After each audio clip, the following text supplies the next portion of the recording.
Unfortunately, I'm here today to talk about the facts of a tragic ending to a missing persons case that recently ended. Our investigators worked hard to find her, but unfortunately the end was the worst possible outcome. This investigation began on May 1st when the family of Manjieh Starren reported her missing.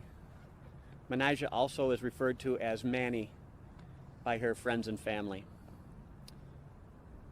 The family had last spoken to her in mid-April of this year, and they were concerned for her. They were concerned that she has not reached back out to them, and they were unable to contact her.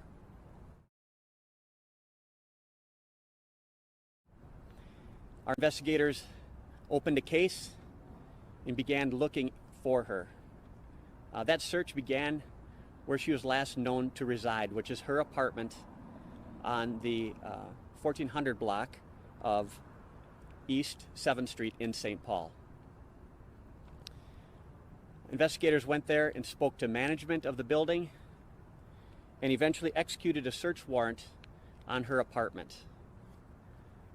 That search warrant located blood evidence, and also any other evidence, video surveillance evidence in relation to activity around her apartment. At this point, investigators believed a crime had occurred, and they had identified a person of interest. That person of interest, Joseph Jorgenson, investigators started to look into his connection to Starren and possibly try to find him and try to learn what he knew about her.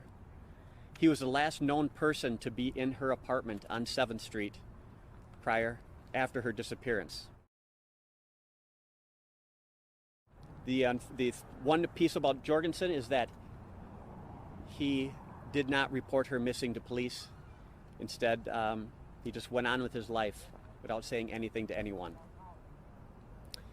Our investigators focused on an apartment earlier this week on Monday in relation to a search warrant in Maplewood at an address on Century Avenue. Our SWAT team executed the search warrant on behalf of our investigators. They encountered Jorgenson in the apartment where he started a fire, fought with officers, and attempted to disarm them. 2 officers were injured in this incident. Jorgenson was arrested on unrelated charges and booked into the Ramsey County Jail. A search of the apartment did reveal additional blood evidence that we believe is related to this case. As the investigation went on, a connection was made to a storage unit in Woodbury, Minnesota. It was located on the 800 block of Weir Drive. On Wednesday, June 28th, investigators executed a warrant at this storage unit and did discover human remains inside the unit. Our forensic services unit, as well as the Ramsey County Medical Examiner, did respond to the storage unit, and they processed it as if it was a crime scene. The remains in question were brought to the Ramsey County Medical Examiner's office for further examination. On Thursday, June 29th, yesterday, the Ramsey County Medical Examiner did identify those remains as Mani Starren of St. Paul. They also ruled that the cause of her death was homicide. Jorgenson still remains in the Ramsey County Jail, and the investigators forwarded their investigation to the Ramsey County Attorney's Office for review. This afternoon, the Ramsey County Attorney's Office have charged Joseph Jorgenson with the murder of Mani Starren.